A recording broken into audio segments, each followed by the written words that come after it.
बिस्मिल्लाहिर्रहमानिर्रहीम। अस्सलाम वालेकुम स्टूडेंट्स, कैसे हैं आप लोग? ठीक ठाक होंगे, खैरियत से होंगे। इस लेक्चर में हम linear permutation of all different things के मज़ीद क्वेश्चन सॉल्व करते हैं। वो क्वेश्चन जो पार्ट 2 में रह गए थे उनको इस वीडियो में सॉल्व करने की कोशिश करते हैं। तो जो क्वेश्चन रह गए थे उनमें से एक क्वेश्चन ये भी था, और उस क्वेश्चन की statement, how many 5 digit multiples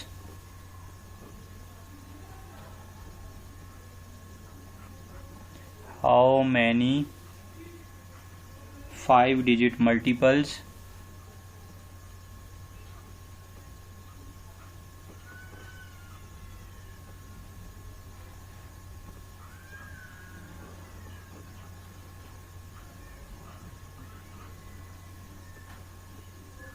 how many 5-digit multiples of 5 can be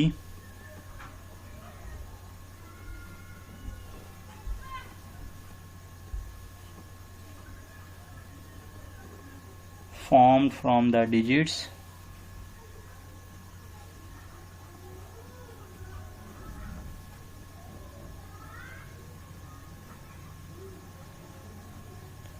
from the digits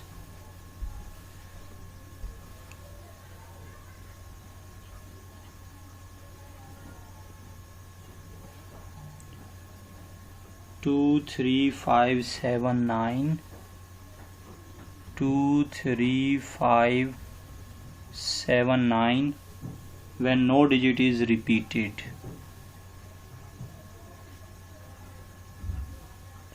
When no digit is repeated.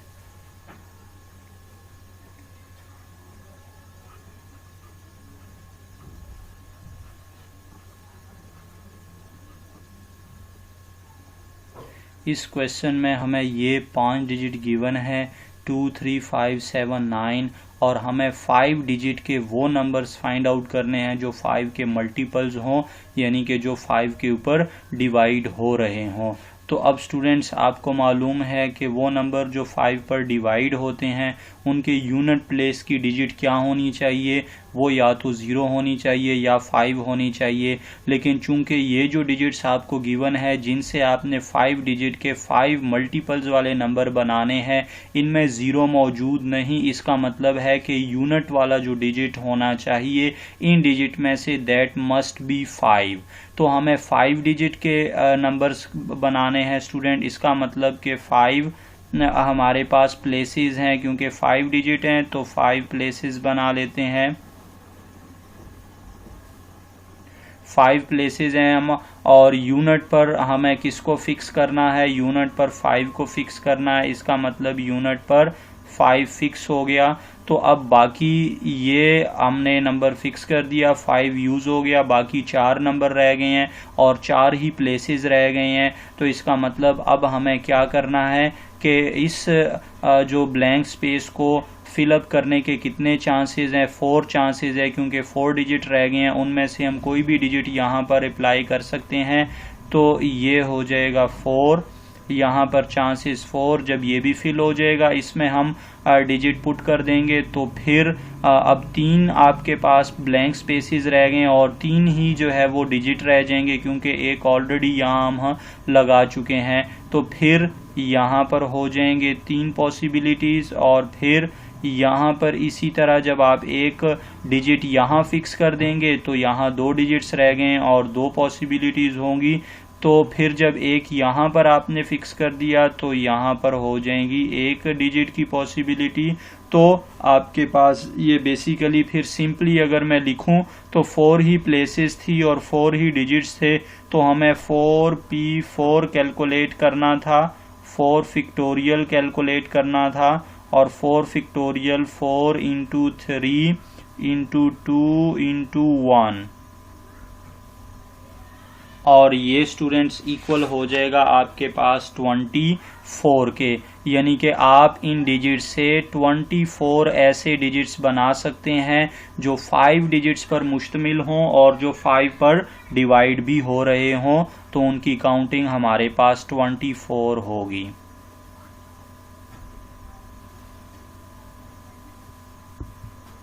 अब नेक्स्ट क्वेश्चन क्या है हमारे पास? नेक्स्ट है, in how many ways can 8 books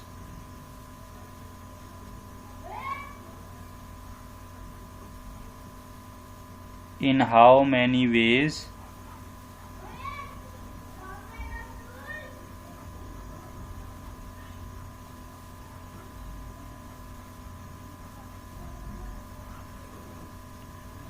can 8 books including 8 books including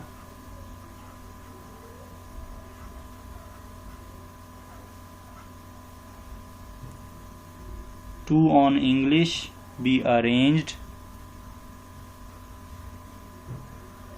2 on English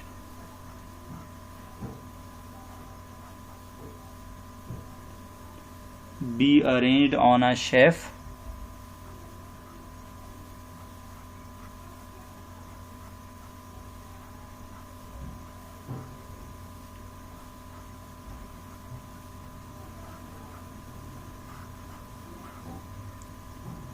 in such a way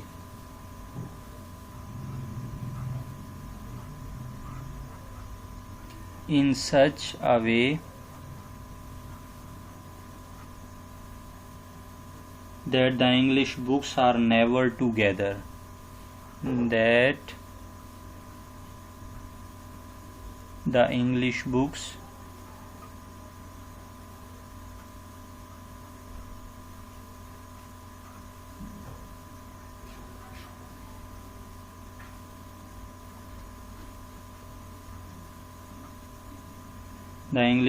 are never together.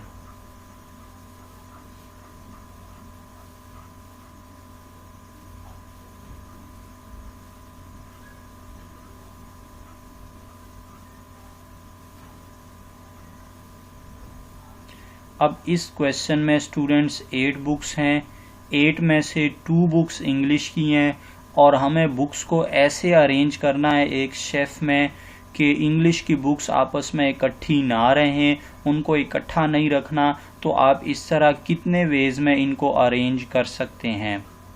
अब हमने कैसे इसको solve करना है, हमारी स्ट्रेटजी क्या होगी स्टूडेंट्स? हमने तमाम 8 बुक्स को अरेंज करने के वेज फाइंड आउट कर लेने हैं, यानी कि तमाम बुक्स की परमुटेशन फाइंड आउट कर लेंगे और फिर हम इंग्लिश की बुक्स की टुगेदर परमुटेशन फाइंड आउट करेंगे कि अगर इंग्लिश की बुक्स को आपस में इकट्ठा रखते हैं तो इकट्ठा रखने की कितनी वेज बनेगी। फिर टोटल वेज में से इकट्ठा रखने वाली वेज को हम सब्ट्रैक्ट कर देंगे तो हमारे पास नेवर टुगेदर वाली वेज आ जाएंगी, यानी कि नेवर टुगेदर वाली परमुटेशंस हम लोग गेन कर लेंगे। अब टोटल परमुटेशंस पहले फाइंड करते हैं।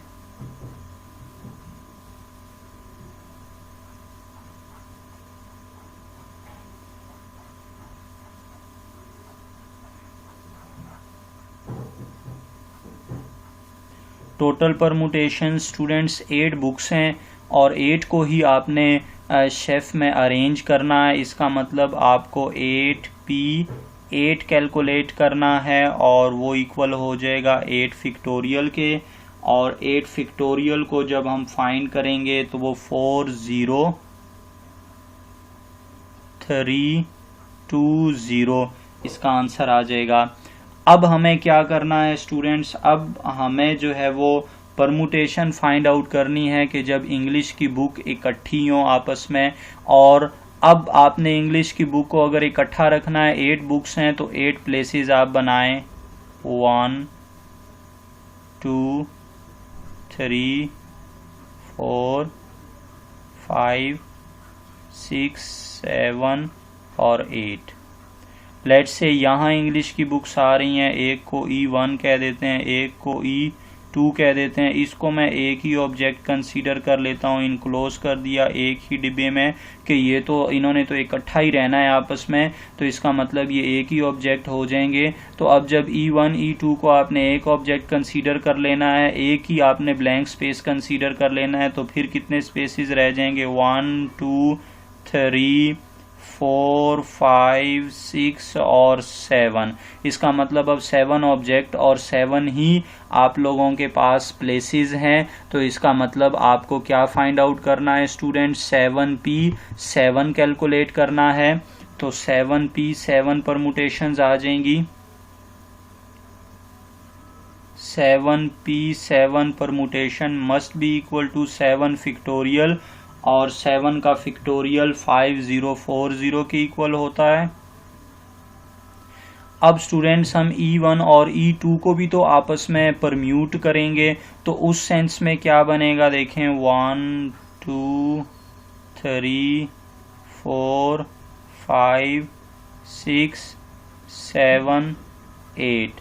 अब लेट्स से आपस में जब परम्यूट करेंगे तो E2 पहले आ जाएगा, E1 बाद में चला जाएगा, और इस तरह ये एक आपके पास ऑब्जेक्ट बनेगा। अब इस केस में भी 1 2 3 4 5 6 7। इसका मतलब इस केस में भी 7p 7 ही बन रहा है। तो 7 का फिक्टोरियल और ये भी 5040। तो अब टुगेदर की टोटल आपके पास परमुटेशंस कितनी हो जाएंगी? टुगेदर की परमुटेशंस आपने इनको ऐड कर देना है।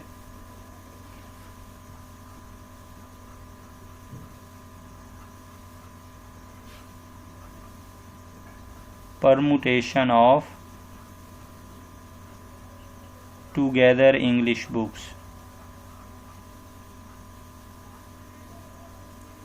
टुगेदर E1 एंड E2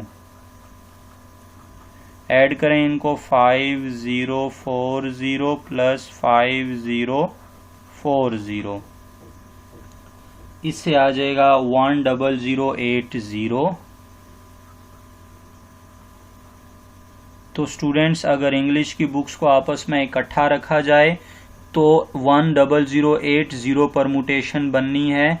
और अब हमें क्वेश्चन में पूछा गया था कि आपने इंग्लिश की बुक्स को इकट्ठा नहीं रखना है, यानी कि इकट्ठा ना रखने की कितनी परमुटेशन बनेगी।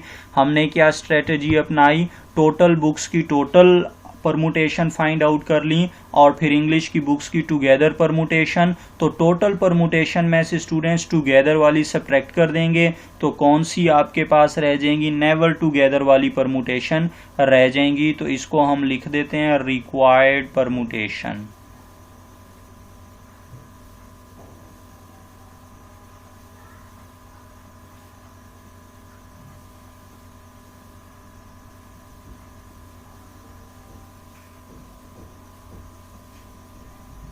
रिक्वायर्ड परमुटेशन हमें 40320, इसमें से माइनस कर देना है 10080 को, और आंसर इसका आ जाएगा 30240।